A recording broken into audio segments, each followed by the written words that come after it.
To work is and around carved 600,000.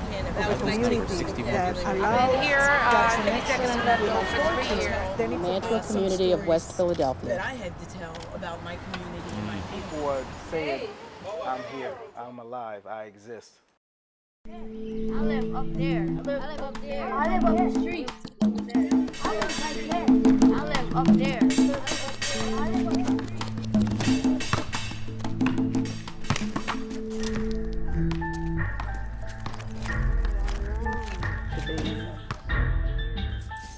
here to be.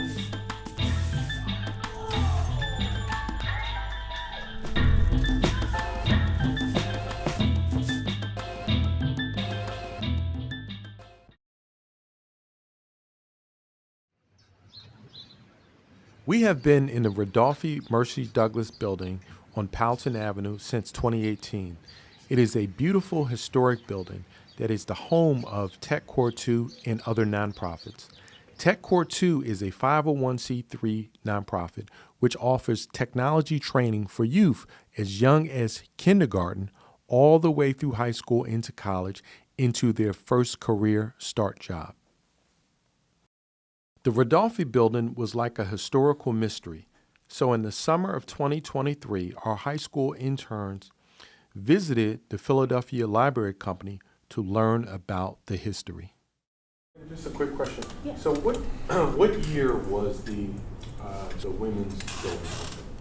So that's the fun thing. You should come up and look. So you want to come up? Sure. I won't bite. I promise. Because this is basically where UPenn is right now, this Right. Locust Street location. They were like, okay, let's raise a bunch of money to make a new building for the home for the blind women. And so it's not until 1880 that, we see it. The current address. Exactly, yeah. Currently for Rudolphy Mercy Douglas, I'm the property manager at this location. Previously, I've been the administrator and director of the Edith R. Rudolphy Residence for the Blind, which I've been in for roughly 15 years, but I've been with the company for over 30. Edith R. Rudolphy's mission was always to provide a home for the visually impaired. A lot of the visually impaired in history just sometimes get, so to speak, lost in the cracks in the system. And Rudolphy's mission was to make sure that they had a home. At one time, it was catered to for white women, but it's been integrated now, and so it caters to just low-income individuals, visually impaired as well. In 1997 or 1998 is when I first was introduced to them, when they brought the idea of a joint venture that would be beneficial to both Mercy Douglas, Edith R. Rudolphy Residence for the Blind, and as well as the visually impaired individuals in this city as well. Coming into this building, the first time in, I believe it was 1980 or 1981 at 8 years old, coming into the building and seeing the building kind of having a eerie feel to it, kind of feeling institutionalized in a sense, and seeing the transformation from each tenant having just a one room place to stay, and now having a 1-bedroom or a 2-bedroom apartment with a living room, kitchen, dining room, and they can choose to decorate the apartment the way that they feel. I feel that they can really truly live, so to speak, like everyone else and have a productive life. And I think Mercy Douglas and Rudolphy joint venture together, I think it provided that for the tenants of the building. It is very awesome here at the home. We have very sweet residents, and the staff is second to none. There is a group that comes on Saturdays called TechCORE2. The program itself works in conjunction with our home in order to be able to hold programming here, and we've been more than delighted to have them here. They've been awesome. So Mercy Douglas has, in their core, they've always been a company that is trying to provide services to the elderly community. However, if you look at the original building that they built, Mercy Douglas Human Services Center, in the core of their name is human services. And during the 70s, 80s, a big part of human services was developing people so that they can sustain themselves.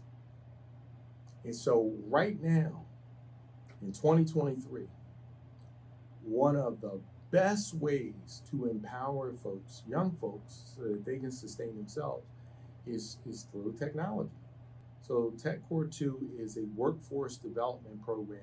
We don't wait until you're like 25 and trying to figure stuff out. No, we go at kindergarten. So K to 8th grade, we are building skill sets. By the time you get into high school, like we just concluded our 9th summer internship program for those high school students, it's a paid program. They're getting paid to learn in the summertime.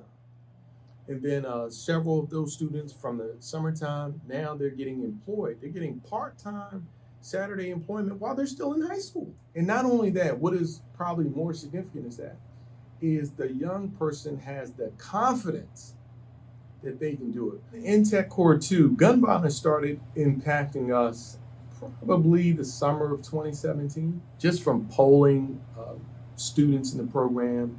I remember the first time I just asked, just a general question, like, hey, how many students in here have been impacted by gun violence? And that first summer, like half the hands went. As time went on and summers went on, then asking that same question, the number of hands would go up even more. So we have to really bring the village aspect back, and we got to reach out. So in TechCORE, what I'm trying to do, in a lot of respects, TechCORE is almost what my parents did to me, and I'm just doing it for other folks. Yeah, so this one just kind of goes to show that, of course, outside of these homes, there were blind people in Philadelphia living their lives, working, raising children, vocalists, performers, inhabiting all aspects of life. So it's really important, similar to what Joel was saying, be cognizant when you're going into the Mercy Douglas building, because we all wouldn't be here right now without, of course, contributions to that building inside, but also so many of those who are working outside to make our society more accessible and to do justice for disabled people. Changes. I've seen a lot of changes in the community. I've seen a lot of changes in the building. I think it was all positive because it's definitely was needed. And I'm glad that the tenants here have a place that they can call their own. And most of the tenants here have been living here for a long time. They do not want to move because they love the atmosphere, they love the building, they love the area. And I think that the staff and everyone involved makes it a better place and helps with the, I guess, the presentation of the building itself. So yeah, I was very proud to be a part of the joint venture.